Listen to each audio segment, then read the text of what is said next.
Many people believe that if a negative account on a credit report is verified, that verification automatically means the information is accurate, complete, or fair, but that assumption misunderstands how the credit reporting system actually works. Verification does not involve a full investigation into the history, legitimacy, or broader context of an account. It simply confirms that the furnisher can match the data being reported to what they currently have on file. That distinction matters because an account can be verified while still being harmful, outdated, incomplete, or misaligned with a consumer's current situation. When people hear the word verified, they often interpret it as a judgment of correctness, when in reality it is closer to a confirmation of consistency. The system is checking whether the information exists in the furnisher's records, not whether it should continue to influence outcomes in the way that it does.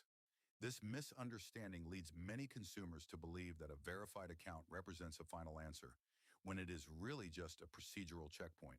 In practice, verification often reflects the limitations of the process rather than the quality of the data itself. In some cases, the act of verification can actually strengthen an account's presence by refreshing it within reporting systems, making it more durable rather than less. This is why disputing an account without understanding how verification functions can produce unintended consequences. The process is not designed to evaluate fairness, intent, or improvement over time, and it does not weigh how long ago an issue occurred or how a person's circumstances may have changed since then. It simply asks whether the data can be confirmed at that moment, using whatever documentation the furnisher has readily available.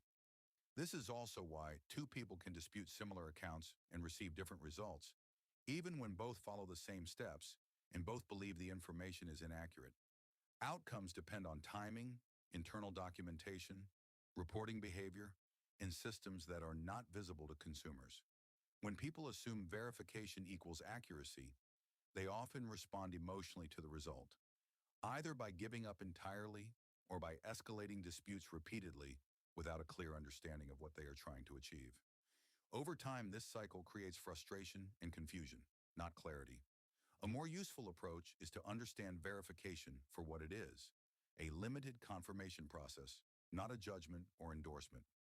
Once that distinction is clear, it becomes easier to decide whether further action makes sense, whether waiting reduces exposure, or whether a different path is more appropriate. Credit strategy exists to help people understand these mechanics so decisions are made with clarity rather than reaction. When you understand what verification does and does not mean, you are less likely to overinterpret outcomes and more likely to make decisions that protect your long-term credit position. If you want structure around decisions like these, credit strategy exists. If not, this explanation stands on its own.